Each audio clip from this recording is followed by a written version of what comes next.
বাবু ইউসাম্মার রায়্যান, এবং সেই 8টা দরজার মধ্য থেকে একটা দরজার নাম হলো রায়্যান। জোরে বলুন সুবহানাল্লাহ। লা ইয়াদখুলুহু ইল্লা সাইমুন, ওই রায়্যান গেট দিয়ে জান্নাতে কেবলমাত্র রোজাদার ব্যক্তিরা প্রবেশ করবে। রোজাদার ব্যক্তি ছাড়া অন্য কোন ব্যক্তি রায়্যান গেট দিয়ে জান্নাতের ভিতরে প্রবেশ করবে না। সকল রোজাদার ব্যক্তিরা যখন ওই রায়্যান গেট দিয়ে জান্নাতের ভিতরে ঢুকে যাবে, তখন রায়্যান গেটটা চিরদিনের জন্য বন্ধ হয়ে যাবে। জোরে বলুন সুবহানাল্লাহ। এই যে আমরা রমজান মাসে রোজা রাখি আমার বাপজিরা, আমার তরুণ যুবক ভাইরা, তো আসরের পরে আর মাগরিবের আগা সময়টাতে আমরা প্রচন্ড তৃষ্ণার্ত হয়ে যাই না? আরে এত পিপাসায় কাতর হয়ে যায়, আমাদের সামনে জল ঘুরে, কিন্তু আমরা ওই জলটা এক ঢোক মারতে পারি না। পারি না, কারণ আল্লাহর আদেশ হয় নাই, তাই না?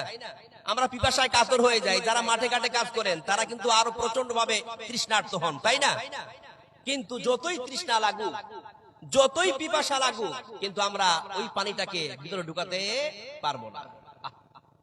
এই জন্য বিশ্বনবী বলেন, যখন রোজাদার ব্যক্তিরা ওই রায়্যান গেট দিয়ে জান্নাতের ভিতরে ঢুকে যাবে, তখন ওই রোজাদার ব্যক্তিদের জন্য তাদের তৃষ্ণা চিরদিনের জন্য মিটিয়ে দেওয়া হবে। জোরে বলুন সুবহানাল্লাহ। রব্বুল আলামিন এই রোজাদার ব্যক্তিদের এই পিপাসার পরীক্ষায় রব্বুল আলামিন তাদেরকে পুরস্কার হিসাবে দান করবেন। যখন রোজাদার ব্যক্তিরা জান্নাতের ভিতরে ঢুকবে, জান্নাতের ভিতরে ঢোকা মাত্রই তাদের পিপাসাকে চিরদিনের জন্য রব্বুল আলামিন মিটিয়ে দেবেন। জোরে বলুন সুবহানাল্লাহ। তার মানে আমরা বুঝতে পারলাম, যারা আমরা রোজা রাখতেছি, যারা আমরা এই রমজান মাসের সিয়ামগুলো পালন করতেছি, তো রমজান মাসে সিয়াম পালন করার একটা ফজিলত হলো যে আল্লাহ তাআলা আমাদেরকে স্পেশাল একটা গেট দিয়ে জান্নাতে ঢুকাবে। সুবহানাল্লাহ বলবেন না? এবং ওই গেটটা, জান্নাতের ওই দরজাটা কেবলমাত্র শুধুমাত্র আল্লাহ তাআলা আমাদের এই সিয়াম পালনকারীদের, আমাদের রোজাদার ব্যক্তিদের জন্য বরাদ্দ করে রেখেছেন। জোরে বলুন সুবহানাল্লাহ। তাহলে রমজান মাসের যে রোজাগুলো রাখতেছি, এই যে সিয়ামগুলো পালন করতেছি, তাহলে এই সিয়াম পালন করার লাভ কি? যে আমরা পরকালে কোথায় যাব? জান্নাতে যাব। পরকালে আল্লাহ তাআলা এই সিয়ামের বদৌলতে আমাদেরকে জান্নাত দান করবেন, সুখময় স্থান দান করবেন। জোরে বলুন সুবহানাল্লাহ। দেখুন, এটা তো একটা লাভ হলো, তাই না? আরেকটা লাভ বলি, সেটা হচ্ছে এই, আমরা কত পাপ করেছি কোনো হিসাব আছে? আমরা কত পাপ করেছি কোনো হিসাব আছে? এই যে আমার বাসুদেবপুরের ভাইরা, পাপ করো না এমন কেউ আছো এখানে? আর দিয়ে বলো তো, জীবনে কোনোদিন পাপ করো নাই, বা তোমার জীবনে কোনো পাপ নাই, এটা তুমি চ্যালেঞ্জ করে বলতে পারবা? এটা বলার ক্ষমতা পৃথিবীর কোন মানুষের নাই। বাসুদেবপুরের গ্রামের মানুষের তো দূরের কথা, পৃথিবীর কোন মানুষের ক্ষমতা নাই যে সে বলতে পারে যে আল্লাহ, আমি আমার জীবনে কোনো পাপ করি নাই, আমার জীবনে কোনো পাপ নাই। এই কথা বলার ক্ষমতা পৃথিবীর কোন মানুষের নাই, তাই কিনা? কেননা বিশ্বনবী সুস্পষ্ট একটা হাদিসের মধ্যে বলেছেন, কুল্লু বানি আদামা খাত্তাউন ওয়া খায়রুল খাত্তাইনা তাওয়াবুন। পৃথিবীর প্রত্যেকটা মানুষ হচ্ছে পাপী, এই পৃথিবীর প্রত্যেকটা মানুষ পাপী, এবং এই সকল পাপীদের মধ্য থেকে উত্তম হলো সে ব্যক্তি যে ব্যক্তি পাপ করার পর আল্লাহর কাছে ফিরে আসে, ক্ষমা চায়, তওবা করে। জোরে বলুন সুবহানাল্লাহ। তার মানে আমরা সবাই পাপের মধ্যে ডুবে আছি, আমরা পাপের ঊর্ধ্বে কেউ নাই। তাহলে এই যে আমরা পাপের বোঝা মাথায় নিয়ে ঘুরতেছি, আমরা কি চাই না যে আল্লাহ, আমরা এই পাপগুলোকে মোচন করে ফেলি, এই পাপগুলো তোমার কাছে মাপ চেয়ে নি, এই পাপগুলোকে তোমার কাছে ধুয়ে মুছে আমরা খালি করে দিই? চাই কি চাই না? যদি চান তাহলে রমজান মাসের রোজাগুলোকে পালন করুন। কেননা বিশ্বনবী এই রমজান মাসের রোজার ব্যাপারে বলতেছেন সুস্পষ্ট একটা হাদিসের মধ্যে, মান সামা রমজানা ঈমানান ওয়া ইহতিসাবান গুফিরা লাহু মা তাকাদ্দামা মিন যামবিহি। যদি কোনো ব্যক্তি ঈমানের অবস্থায়, নেকির আশায় রমজান মাসের রোজাগুলি পালন করে, রব্বুল আলামিন তার বিগত জীবনের সমস্ত গুনাহ মাফ করে দেবে। জোরে বলুন সুবহানাল্লাহ। তার মানে আমরা এই রমজান মাসে রোজা রাখার 2 নম্বর লাভ বুঝতে পারলাম, আমরা বিগত জীবনে যত পাপ করেছি, যত গুনাহ করেছি, যত অপরাধ করেছি, সমস্ত অপরাধকে আল্লাহ তাআলা মাফ করে দেবেন যদি আমরা রমজান মাসের এই রোজাগুলোকে রাখি বা এই সিয়ামগুলোকে পালন করি। এটা রমজান মাসে রোজা রাখার 2 নম্বর লাভ। কারণ আমাদের পাপের ব্যাপারে আমরা যতটুকু জানি তার চাইতে বেশি ভালো জানেন কে? আল্লাহ, তাই না? আমাদের পাপের ব্যাপারে সব চাইতে ভালো জানেন আল্লাহ, আর আমাদের পাপগুলোকে মাফ করতে পারেন কেবলমাত্র আল্লাহ। তাহলে আপনি আপনার পাপের ব্যাপারটা পৃথিবীর কোনো মানুষকে বলবেন না?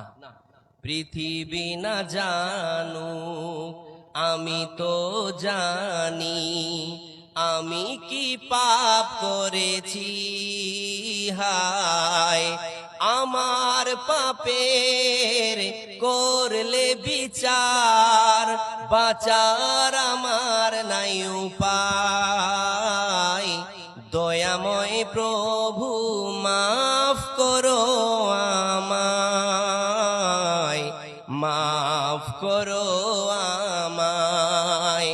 পৃথিবী না জানুক আমি তো জানি, আমি কি পাপ করেছি, হায় আমার পাপের করলে বিচার, বাঁচার আমার নাই উপায়, দয়াময় প্রভু মাফ করো আমায়, মাফ করো আমায়।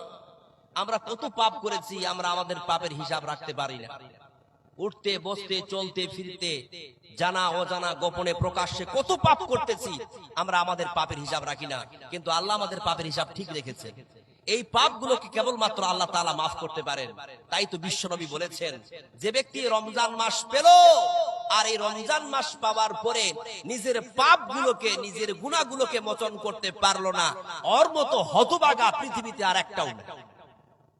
তার মানে আমরা এই যে রমজান মাস পেয়েছি, এই রমজান মাস পাওয়ার পরে যদি আমরা আমাদের অপরাধগুলোকে, যদি আমরা আমাদের গুনাহগুলোকে মোচন না করিয়ে নিতে পারি, তাহলে আমাদের মতো হতভাগা আর পৃথিবীতে একটাও হবে না। তাই তো বলি আমার বাসুদেবপুরের ভাইরা, আমার মা ও বোনেরা, আমার বাপজিরা, এই যে রমজান মাস পেয়েছেন, আমাদের কাছে রমজান মাস চলমান, এই রমজান মাসের রোজাগুলি রেখে আমরা আমাদের বিগত জীবনের সকল পাপগুলোকে মাফ করে নেব। তাহলে রমজান মাসের রোজার 2 নম্বর ফজিলত, 2 নম্বর লাভ হচ্ছে যে যদি আমরা এই রমজান মাসের রোজাগুলো রাখি, তাহলে এই রমজান মাসের রোজা রাখার বদলতে আল্লাহ তাআলা আমাদের বিগত জীবনের সকল পাপ মাফ করে দেবেন। জোরে বলুন সুবহানাল্লাহ। কয়টা লাভ হলো রমজান মাসের রোজা রাখার? 2টা লাভ বললাম না, আরেকটা লাভ বলছি, মন দিয়ে শুনবেন। সেটা হচ্ছে এই যে, এই যে পৃথিবী দেখতে পাচ্ছেন কত সুন্দর করে সাজানো, তাই না? একটা দিন আসবে যেদিন এই পৃথিবী ধ্বংস হয়ে যাবে, কিয়ামতের কনসেশন শুরু হয়ে যাবে, বিভীষিকাময়ের খেলা শুরু হয়ে যাবে। ওই কঠিন কিয়ামতের দিন এই পৃথিবীর মানুষের কি হাসর হবে, কি অবস্থা হবে, কোনদিন কি আপনি কল্পনা করেছেন? ওই দিন বড় কঠিন দিন হবে আমার প্রিয় ভাইরা, আমার বাপজিরা। ওই দিন প্রত্যেকটা মানুষ নাফসি নাফসি করবে, হায় হায় করবে, আল্লাহ আমার যে কি হবে, আমার যে কি হবে, আমার যে কি হবে। প্রত্যেকটা মানুষ বেচैन হয়ে যাবে, প্রত্যেকটা মানুষ পাগলের মতো হয়ে যাবে। মানুষগুলোকে মনে হবে যে নেশাগ্রস্ত অবস্থায় আছে, মানুষগুলোকে মনে হবে যে পাগলের ন্যায়। এতটা খারাপ সিচুয়েশন, এতটা খারাপ পরিস্থিতি এবং পরিণতির সৃষ্টি হবে ওই কিয়ামতের দিন। ওই কিয়ামতের দিন এই যে আমরা দেখতে পাচ্ছি সুবিশাল সাগর, এই পাহাড়, এই সাগরের জল শুকিয়ে যাবে, পাহাড়গুলো ধূলিকণার মতো উড়বে, সাগর শুকিয়ে যাবে একদিন, পাহাড় তুলো হয়ে উড়বে, মহাকাশ ভুলে যাবে নিয়ম কানুন, পাথর জ্বালানি হয়ে পড়বে, তবে আর ভরসা কি থাকে আমার, প্রভু চাই যে কেবল শুধু তোমার দিদার, সাগর শুকিয়ে যাবে একদিন, পাহাড় তুলো হয়ে উড়বে। এরকম কঠিন একটা পরিস্থিতির সৃষ্টি হবে কিয়ামতের দিন। কিয়ামতের দিন সাগরের জল শুকিয়ে যাবে, পাহাড়গুলো ধূলিকণার মতো উড়বে, ভয়ানক এক পরিস্থিতির সৃষ্টি হবে কিয়ামতের দিন। আমরা সবাই কঠিন এক অবস্থার সম্মুখীন হয়ে যাব, কঠিন এক বিপদের সম্মুখীন হয়ে যাব। সেই কঠিন দিনে এই রমজান মাসের রোজা আমাদের জন্য সুপারিশ করবে। এই রমজান মাসের রোজা, এই রমজান মাসের সিয়াম যেটা আপনি পালন করলেন, যেটা আপনি রাখলেন, এই রোজা আপনাকে সেই দিন কি করবে? সুপারিশ করবে আপনার জন্য, আপনার নাজাতের জারিয়া হবে। জোরে বলুন সুবহানাল্লাহ। কেননা বিশ্বনবী বলেন, আসসিয়ামু ওয়াল কুরআনু ইয়াসফাআনি লিল আবদি ইয়াউমাল কিয়ামা। ওই কঠিন কিয়ামতের দিন এই রমজান মাসের রোজা আর কোরআন মাজিদ বান্দার জন্য সাফাআত করবে, বান্দার জন্য সুপারিশ করবে। রমজান মাসের রোজা আল্লাহকে বলবে, আল্লাহ আমি রমজান মাসের সিয়াম, আমি রমজান মাসের রোজা আল্লাহ তোমার কাছে সুপারিশ করতেছি, তোমার এই বান্দাটাকে তুমি নাজাত দিয়ে দাও আল্লাহ, তোমার এই বান্দাকে তুমি মাফ করে দাও। কারণ তোমার এই বান্দাটা আমি সিয়ামকে পালন করেছিল, আমি রোজাকে রেখেছিল আল্লাহ, সকাল থেকে নিয়ে সন্ধ্যা পর্যন্ত পানাহার, স্ত্রী সহবাস এবং গর্হিত কর্ম থেকে বিরত থেকে আমি সিয়ামকে পালন করেছিল। সুতরাং আল্লাহ গো, তুমি তোমার অমুক বান্দাগুলোকে নাজাত দিয়ে দাও। জোরে বলুন সুবহানাল্লাহ। এইভাবে রমজান মাসের রোজা ওই কঠিন ভয়ানক দিনে, ওই কঠিন প্রস্তুতির দিনে, আপনার বিপদের দিনে এই রমজান মাসের রোজা আপনার জন্য সাফাত করবে, আপনার জন্য সুপারিশ করবে, আপনার নাজাতের, আপনার মুক্তির জারিয়া হবে। জোরে বলুন সুবহানাল্লাহ। সুতরাং আমার প্রিয় ভাইরা, এই রমজান মাসের রোজাকে অবহেলা করবেন না, এই রমজান মাসের রোজাকে রাখবেন।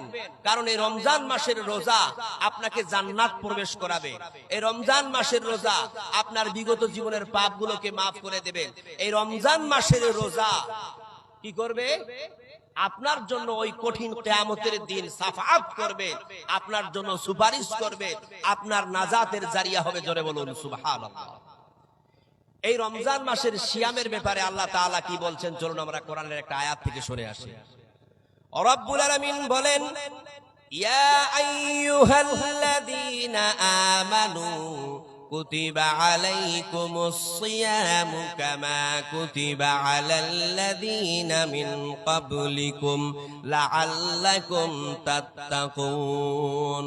ওহে বিশ্বাসীরা, তোমাদের উপরে রমজান মাসের রোজা ফরজ করা হয়েছে, সিয়ামকে ফরজ করা হয়েছে, যেমনটা তোমাদের পূর্ববর্তীদের উপরে ফরজ করা হয়েছিল, যাতে করে লাআল্লাকুম তাত্তাকুন, তোমরা মুত্তাকিন হতে পারো, পরহেজগার হতে পারো। জোরে বলুন সুবহানাল্লাহ। তাহলে রমজান মাসের এই রোজার উদ্দেশ্যটা কি?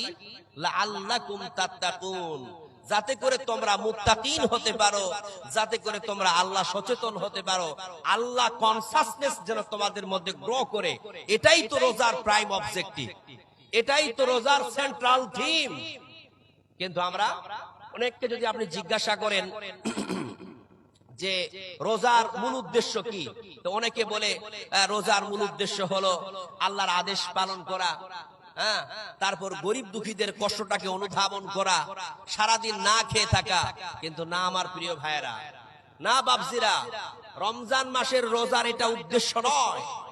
রমজান মাসের যে এই রোজার উদ্দেশ্য, সেটা আল্লাহ তাআলা কোরআনে স্পষ্ট বলেছেন, লাআল্লাকুম তাত্তাকুন, যাতে করে তোমরা মুত্তাকিন হতে পারো, যাতে করে তোমরা পরহেজগার হতে পারো।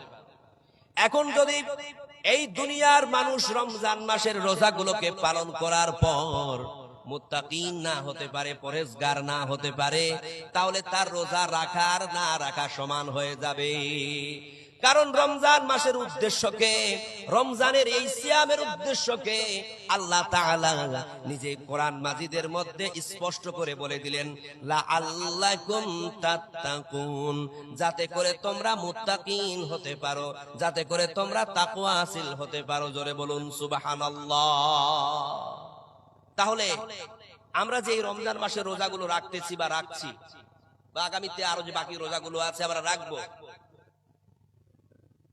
তো আমাদের খেয়াল করতে হবে যে এই রমজান মাসের রোজার মাধ্যম দিয়ে রোজার যে স্ট্যান্ডার্ড, এটা আমাদের মধ্যে অ্যাচিভ হচ্ছে কিনা, মানে আমরা মুত্তাকিন হতে পারছি কিনা, আমাদের মধ্যে লাআল্লাকুম তাত্তাকুন, তাকওয়াশীলতা আমাদের মধ্যে জাগ্রত হচ্ছে কিনা, এটা আপনাদেরকে কি করতে হবে? রিয়ালাইজ করতে হবে, এটা ভাবতে হবে।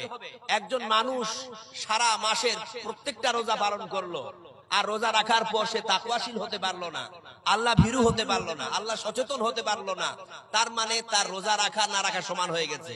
কারণ রোজা রাখার উদ্দেশ্য তো এটা নয় যে তুমি সারাদিন না খেয়ে থাকবা। রোজা রাখার তো উদ্দেশ্য এটা নয় যে তুমি গরিব দুঃখীদের কষ্টটাকে অনুধাবন করেছো। রোজা রাখার উদ্দেশ্য তো এটা নয় শুধুমাত্র তুমি আল্লাহর আদেশ পালন করলা। না, আল্লাহর আদেশ পালন করার থেকে আপনাকে লক্ষ্য রাখতে হবে যে আল্লাহ এই রোজার মধ্যে কি মাকসাদ রেখেছেন, কি উদ্দেশ্য রেখেছেন। আল্লাহ রোজা রাখার আদেশের পরে পরে তার উদ্দেশ্যকে ব্যক্ত করে বলেছেন, লাআল্লাকুম তাত্তাকুন, যাতে করে তোমরা মুত্তাকিন হতে পারো। এবার রোজা রাখার পর যদি আমরা মুত্তাকিন না হতে পারি, আমরা তাকওয়াশীল না হতে পারি, আমরা আল্লাহ ভীরু না হতে পারি, তাহলে আমাদের রোজা রাখা না রাখা সমান হয়ে গেল না? সুতরাং আমার প্রিয় ভাইরা, আমি অনুরোধ করে বলবো, আপনাদের সকলের কাছে অনুরোধ যে আপনারা লক্ষ্য করবেন যে এই স্ট্যান্ডার্ডটা আমাদের মধ্যে অ্যাচিভ হচ্ছে কিনা, এটা আমরা লাভ করতে পারছি কিনা, আমরা তাকওয়াশীল হতে পারছি কিনা। তাকওয়ার দুটো সংজ্ঞা আপনাদেরকে দেব, আপনারা মন দিয়ে শুনবেন। তাকওয়ার একটা সংজ্ঞা দিচ্ছি, এটা সাহাবীদের জীবন থেকে দিচ্ছি, একটু মন দিয়ে শুনবেন। উবাই ইবনে কাব এবং হযরত ওমর রাদিয়াল্লাহু তাআলা আনহুর জীবনী থেকে।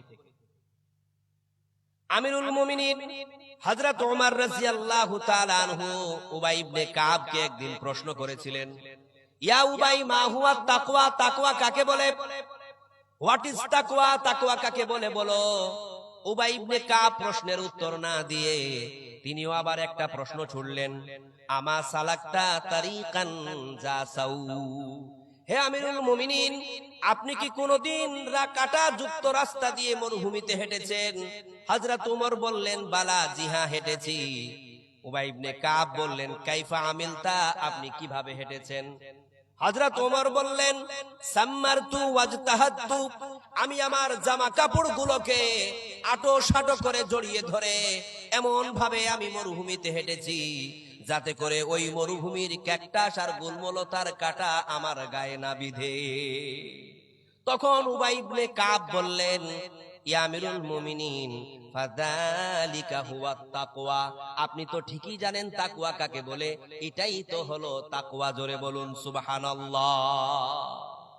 উবাই ইবনে কাব বলেন, আমিরুল মুমিনিন, আপনি যেইভাবে ওই মরুভূমিতে হেঁটেছেন এই দুনিয়ার পুরো জিন্দেগিটা তেমনি ভাবে সাবধানতা অবলম্বন করে চলার নামই হলো তাকওয়া। মনে রাখবেন আমার প্রিয় ভাইরা, এই দুনিয়াতে পাপ পঙ্কিলতা থাকবে, দুনিয়াতে শয়তানের হাতছানি থাকবে, অপরাধ প্রবণতা থাকবে, অন্যায় থাকবে, গুনাহ থাকবে, সব কিছুকে দুমড়ে মুচড়ে পিছনে ফেলে দিয়ে সিরাতে মুস্তাকিমের পথে চলার নামই হলো তাকওয়া। জোরে বলুন সুবহানাল্লাহ। এটাই তো তাকওয়া। সুতরাং এই তাকওয়ার কনসেপ্ট যেন আমাদের মধ্যে গ্রো হয়, এটা আমাদের লক্ষ্য রাখতে হবে। নচেত আমরা কখনোই এই রমজান মাসের উদ্দেশ্যকে, রমজান মাসের মাকসাদকে আমরা আদায় করতে পারবো না। এই রমজান মাসের রোজা রাখার উদ্দেশ্য বা মাকসাদ হচ্ছে লাআল্লাকুম তাত্তাকুন, যাতে করে আমরা মুত্তাকিন হতে পারি, যাতে করে আমরা আল্লাহ ভীরু হতে পারি। জোরে বলুন সুবহানাল্লাহ। দেখুন আমার প্রিয় ভাইরা, এই রমজান মাসে রোজা রাখার পর আমরা যদি তাকওয়াশীল হই, আমরা যদি মুত্তাকিন হই, আমরা যদি পরহেজগার হই, তাহলে আমাদের ঠিকানা কোথায় হবে, আমাদের থাকার জায়গা কোথায় হবে পরকালে, এটা কি জানবেন না? মুত্তাকিনদের জন্য থাকার জায়গা কোথায় আল্লাহ রেখেছেন, এটা আল্লাহ তাআলা সুস্পষ্ট করেছেন কোরআন কারীমের মধ্যে। প্রবলেম হয়ে যাচ্ছে তো।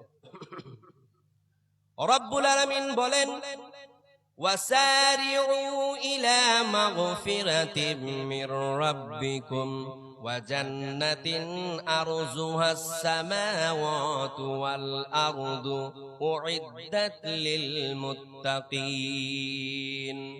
রব্বুল আলামিন বলেন আল্লাহর ক্ষমার দিকে ছোট, আল্লাহর জান্নাতের দিকে ছোট। যেই জান্নাত ছোট নয়, যেই জান্নাত সংকীর্ণ নয়, যেই জান্নাত হলো আকাশ জমিন বিস্তৃত, জোরে বলুন সুবহানাল্লাহ। আর এই জান্নাতকে আল্লাহ তাআলা মুত্তাকিনদের জন্য তৈরি করে রেখেছেন। উইদ্দাত লিল মুত্তাকিন। আল্লাহ তাআলা এই জান্নাতকে কাদের জন্য তৈরি করেছেন? মুত্তাকিনদের জন্য তৈরি করেছেন। তার পরের আয়াতে আল্লাহ তাআলা মুত্তাকিনদের তিনটি বৈশিষ্ট্যের কথা বলতেছেন। কয়টা? তিনটা বৈশিষ্ট্য। মুত্তাকিনদের অনেক বৈশিষ্ট্য আছে, কিন্তু সকল বৈশিষ্ট্যের মধ্য থেকে আল্লাহ তাআলা তার পরের আয়াতের অংশে মুত্তাকিনদের তিনটি বৈশিষ্ট্যকে উল্লেখ করেছেন। চলুন সেই তিনটি বৈশিষ্ট্য কি, আল্লাহ তাআলা কি বলছেন আমরা কোরআন থেকে শুনি। রব্বুল আলামিন বলেন الذين ينفقون في السراء والضراء। মুত্তাকিনদের প্রথম বৈশিষ্ট্য হলো মুত্তাকিনেরা সচ্ছল এবং অসচ্ছল উভয় অবস্থাতে আল্লাহর রাস্তায় দান করে। মুত্তাকিনদের দুই নম্বর বৈশিষ্ট্য হলো ওয়াল কাযিমিনাল গাইজ। মুত্তাকিন রাগকে কন্ট্রোল করে, রাগকে হজম করে, রাগকে কন্ট্রোল করে, রাগকে হজম করে এবং ক্রোধকে নিয়ন্ত্রণ করে। মুত্তাকিনদের তিন নম্বর বৈশিষ্ট্য হলো ওয়াল আফিনা আনিন নাস। অন্যায় করলে অন্যকে মাফ করে দেয়, জোরে বলুন সুবহানাল্লাহ। তাহলে আমরা বুঝতে পারলাম এই যে রমজান মাসের রোজা, যে রোজা আমরা রাখতেছি, এই রমজান মাসের রোজা রেখে আমাদেরকে মুত্তাকিন হতে হবে, পরহেজগার হতে হবে, তাকওয়াশীল হতে হবে। কেননা এই রোজার উদ্দেশ্যই হচ্ছে লাআল্লাকুম তাত্তাকুন, যাতে করে আমরা মুত্তাকিন হতে পারি। আর যদি আমরা মুত্তাকিন হয়ে যাই, এই মুত্তাকিনের স্থান আল্লাহ তাআলা জান্নাত দিয়েছেন। মানে মুত্তাকিনদের জায়গা কোথা হবে? জান্নাত হবে। আর মুত্তাকিনদের তিনটি বৈশিষ্ট্য। মুত্তাকিনরা কি করে? সচ্ছল অসচ্ছল উভয় অবস্থায় আল্লাহর রাস্তায় দান করে এবং তারা রাগকে কন্ট্রোল করে আর অন্যকে মাফ করে দেয়। আমি পরিশেষে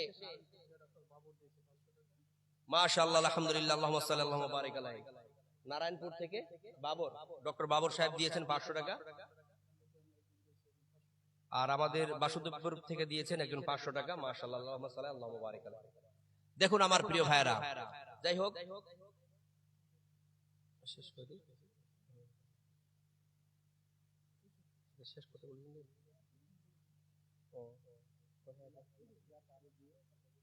দেন সোশ্যাল রেশার একটু কিছু দেন আমাদের এই ফাউন্ডেশনের সোশ্যাল নাকি। যাই হোক আপনারা বুঝতেই পারছেন, আপনারা এটা একটা তৈরি করেছেন গরিব দুঃখী অসহায় মানুষের সেবার জন্য। তো আপনি কিছু একটা মোটা দান দেন যতটুকু পারবেন।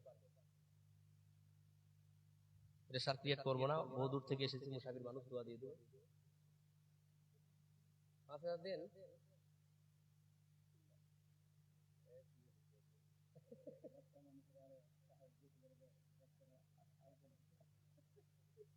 আর আরেকটা 1000 দেন, অনুরোধ দিন দিন ইনশাআল্লাহ।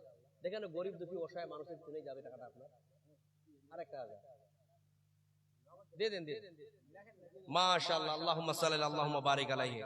আমাদের এই নিউ আল ইসলাহ ফাউন্ডেশনের সহসেক্রেটারি নাকি, তিনি দিলেন, সহসভাপতি, তিনি দিলেন 2000 টাকা। মাশাআল্লাহ আল্লাহুম্মা সাল্লি আলাইহি আল্লাহুম্মা বারিক আলাইহি। আল্লাহ তিনার দানকে তুমি সদরে গ্রহণ করে নিও, তিনার বালা মুসিবতকে দূর করে দিও এবং তিনার ব্যবসা বাণিজ্যে তুমি তারাক্কি দিও। তো যাই হোক আমি শেষ করবো নাকি, আর কেউ দিবে? ঠিক আছে ইনশাআল্লাহ তাআলা। আপনাদের এই নিউ আল ইসলাহ ফাউন্ডেশনের উদ্যোগে যে আপনাদের জলসার আয়োজন, তো আপনাদের প্রধান আকাঙ্ক্ষিত বক্তা এখনো রয়েছেন, আপনারা কেউ যাবেন না। একটা অনুরোধ আপনাদের কাছে রেখে যাই, সেটা হচ্ছে এই যে এটা খুবই একটা মানে কি বলবো, প্রশংসামূলক একটা কাজের উদ্যোগ নিয়েছেন যে আপনারা একটা এমন ফাউন্ডেশন তৈরি করেছেন যেখান থেকে গরিব, অসহায়, দুস্থ মানুষদের সাহায্য সহযোগিতা এগিয়ে আসতেছেন। এটা খুবই একটা পুণ্যের কাজ, সওয়াবের কাজ। তো এটাকে শক্তিশালী করার জন্য আপনারা বিপুল পরিমাণে দান করবেন। এখনো পর্যন্ত যেটা দান এসেছে এটা কিন্তু উপযুক্ত নয়। মাশাআল্লাহ, আল্লাহুম্মা সাল্লি আলা, আল্লাহুম্মা বারিক আলা। সোহরাব আলী ভাই সাহেব দিয়েছেন কত? 1000 টাকা। বাবার জন্য দোয়া চেয়েছেন। মাশাআল্লাহ। ইয়া ইলাহাল আলামিন, ইয়া রাব্বুল আলামিন, সোহরাব আলী আমার একজন তরুণ যুবক ভাই, আল্লাহ তার বাবা মায়ের জন্য 1000 টাকা এই নিউ আল ইসলাম ফাউন্ডেশনের উদ্যোগে দান করে দিল। আল্লাহ তার দানকে তুমি কবুল করে নিও। তার মা বাবা বেঁচে আছে? মারা গেছে, দুজনে মারা গেছে। ইয়াতিম, আল্লাহ গো, একজন ইয়াতিম ধন দুনিয়াতে পড়ে আছে, সে দুনিয়াতে খেটে খামে করে খাচ্ছে। আল্লাহ তার মা বাবা কবরে শায়ী হতে হয়ে আছে, জানি না আল্লাহ কি অবস্থায় আছে, কেমন আছে, কি হালাতে আছে আমরা জানি না। আল্লাহ গো, এই দানের বরকতে তার মাতা পিতার কবরকে তুমি নূরে মানাওয়ার করে দিও। ইয়া ইলাহাল আলামিন, ইয়া রাব্বুল আলামিন, এই দানের বরকতে তার মাতা পিতার কবরকে তুমি জান্নাতের বাগিচা বানিয়ে দিও। ইয়া ইলাহাল আলামিন, ইয়া রাব্বুল আলামিন, ইয়া রাব্বুল আলামিন, এই ভাইজি আমার কত কষ্ট করে টাকাটা উপার্জন করেছিলেন, আজকে এই ফাউন্ডেশনের জন্য দান করে দিলেন। আল্লাহ তিনি যে ব্যবসা বাণিজ্য করে থাকেন, জীবিকা নির্বাহ করে থাকেন, আল্লাহ তার জীবিকা নির্বাহে তুমি বরকত দান করে দিও। আল্লাহুম্মা সাল্লি আলাইহি, আল্লাহুম্মা বারিক আলাইহি। আসুন আমার প্রিয় ভাইরা, আর কেউ আছেন দেবেন? আর কেউ আছেন কি এই ফাউন্ডেশনের জন্য দান করবেন? আসুন প্রিয় ভাইরা আমার। তো যাই হোক, আপনারা যদি কেউ দিতে চান আসুন। ইদ্রিস ভাই, আপনি তো আমাদেরকে নিয়ে বেড়াচ্ছেন টেনে, আপনি দান করেন একটু। আসেন আসুন ভাই আসুন, কে দেবেন? আল্লাহর রাস্তায় এই ফাউন্ডেশনের জন্য দান করুন। আপনাদের এই দান যায় হবে না, বরবাদ হবে না ইনশাআল্লাহ। এর প্রতিদান আপনারা কিয়ামতের মাঠে পাবেন। এর বিনিময়ে আল্লাহ তাআলা আপনাদেরকে জান্নাত দেবেন। অবশ্যই আপনারা দিয়ে যান। আমার 3 মিনিট থেকে 2 মিনিট হতে চলে গেল, আর 2 মিনিট আছে। আপনারা দিয়ে যান, কারণ দানের পর্বটা শেষ হলেই আপনাদের আকাঙ্ক্ষিত বক্তা আসবেন, তখন হয়তো তিনি একটা ডিপলি বক্তব্য রাখবেন। মাশাআল্লাহ। আল্লাহুম্মা সাল্লি আলাইহি। কি নাম ভাই আপনার? হ্যাঁ, আশরাফুল হক। আল্লাহ আশরাফুল হক নামে একজন তরুণ যুবক, আল্লাহ গো তোমার এই ফাউন্ডেশনের জন্য, ইসলামিক কাজের জন্য আল্লাহ রাস্তায় 500 টাকা দান করে দিয়েছেন। তার মা আল্লাহ অসুস্থ অবস্থায় শয্যাশায়িত, জানি না কি অবস্থায় আছে। আল্লাহ তুমি ডাক্তারের ডাক্তার, তুমি হাকিমের হাকিম, তার মাকে তুমি আরোগ্য দিয়ে দিও। আসো ভাই, কি ব্যাপার তরুণ যুবকেরা তোমরা পিছিয়ে থাকছো কেন? দাও, আসো না ভাই, যত পারবা দিয়ে যাও, লিখিয়ে যাও, আমরা শুনতে চাই একটু। জানে আলম, মাসুদ আলম, আসুন। আসো ভাই আসো, দিয়ে দাও, দিয়ে দাও, তাড়াতাড়ি করে দিয়ে দাও।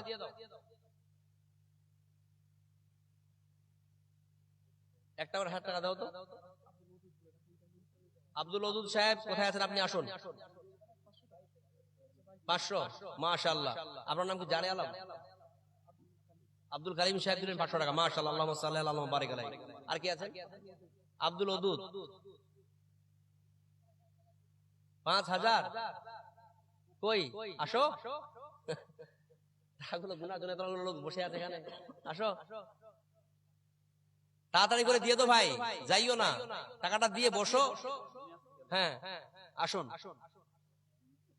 আপনারা যারাই এই ফাউন্ডেশন তৈরি করেছেন তারাই তো আপনারা আছেন, তাই না? কারি আব্দুল মুনির, মুনির সাহেব, কারি আব্দুল মুনির সাহেব দিয়েছেন 500 টাকা। মুনিম, মাশাআল্লাহ, আল্লাহুম্মা সাল্লি আলা মুবারিক আলাইহি। কারি আব্দুল মুনিম সাহেব দিয়েছেন 500 টাকা। আল্লাহ তার দানকে তুমি সদরে গ্রহণ করে নাও, কবুল করে নাও। আসুন ভাই, তাড়াতাড়ি ঝটপট আসুন তো। সারের দোকানদার অনেক টাকাওয়ালা তো, আসুন দেন। মাশাআল্লাহ, 1000 আর দিবেন না ভাইজান? দেন দেন দেন, আল্লাহ আপনার ব্যবসায় বরকত দেবে ইনশাআল্লাহ। দেন দেন,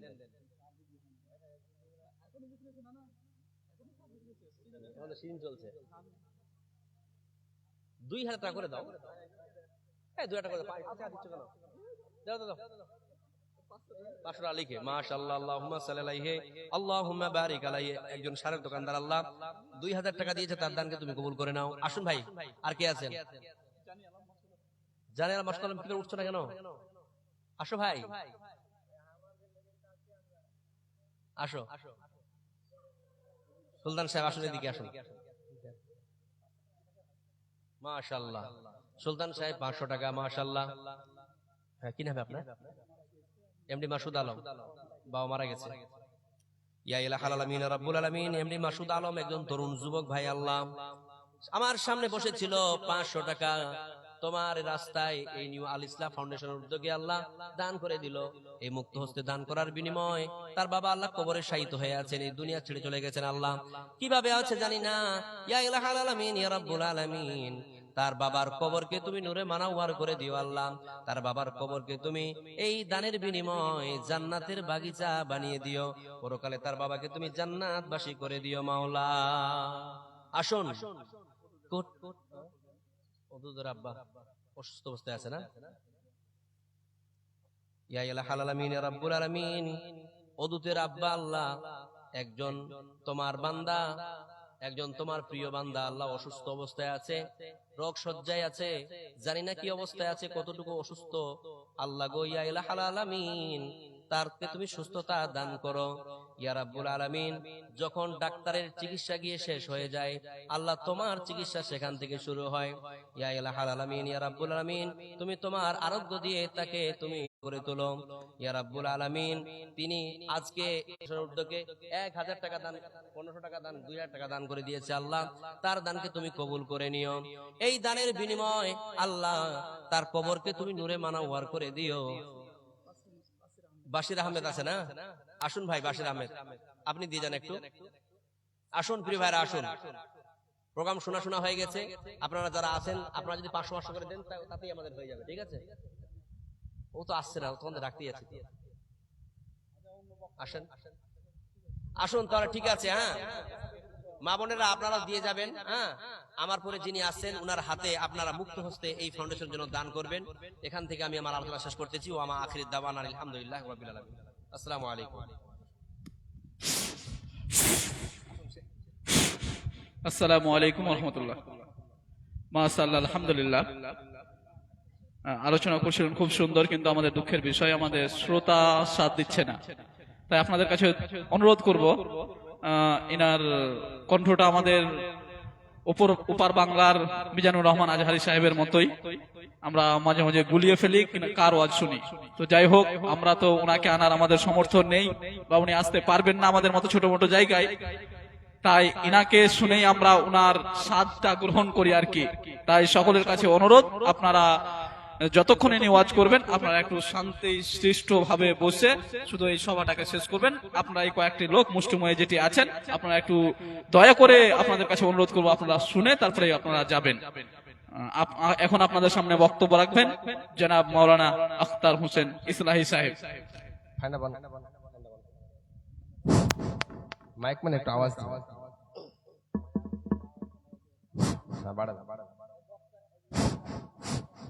আসসালামু আলাইকুম ওয়া রাহমাতুল্লাহি ওয়া বারাকাতুহু। ইন্নাল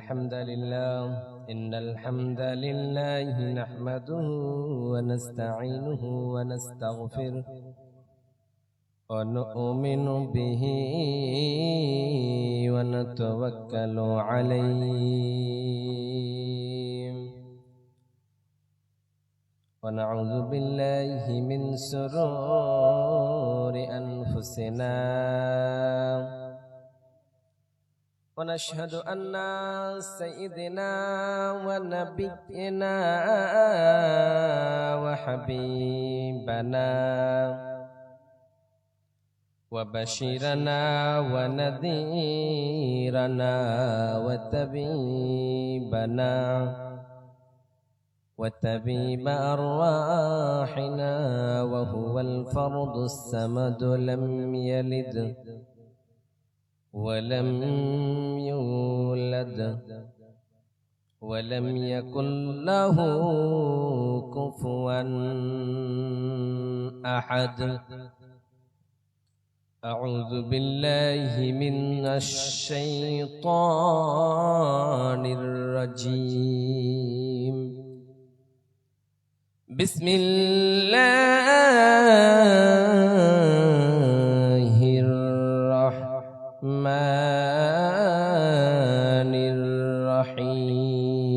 الرحيم كل من عليها فان ويبقى وجه ربك ذو الجلال والإكرام وقال النبي صلى الله عليه وسلم يوم يحشر الناس يوم القيامة حفاة عراة غرلا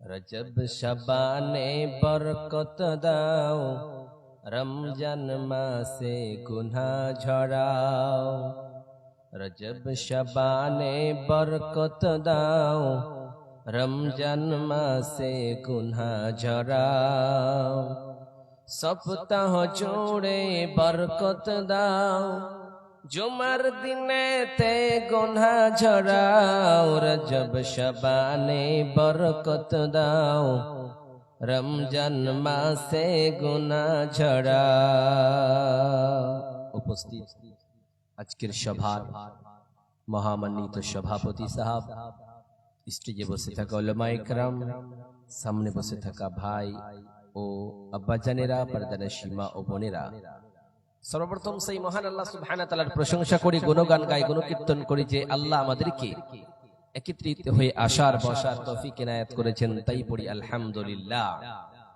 তারপরে তার প্রিয়তম নবী সরওয়ারে কায়নাত তাজদারে মদিনা নবী আহমদ নবী মুহাম্মদ সাল্লাল্লাহু আলাইহি ওয়াসাল্লামের উপরে শত সহস্র সালাম বর্ষিত হোক। আল্লাহুম্মা সাল্লি আলাইহি আল্লাহুম্মা বারিক আলাইহি। আজকে আমার বক্তব্যের বিষয় হচ্ছে কঠিন কিয়ামতের দিন। কোন মানুষকে বলে পরিচয় দেবে না, ওই দিনটার একটা মুহূর্ত নিয়ে আমার বক্তব্য। তাহলে এই দুনিয়ায় বাবা বাবাকে বলে, ভাইকে বলে পরিচয় দেয়, ছেলে বাবাকে বলে পরিচয় দেয়, মা কন্যারে বলে পরিচয় দেয়, কিন্তু এমন একটা দিন আসবে যেই দিনটার নাম হলো কিয়ামত। ওই কিয়ামতের দিন কোন মানুষকে বলে পরিচয় দেবে না, তার নাম হলো কিয়ামত।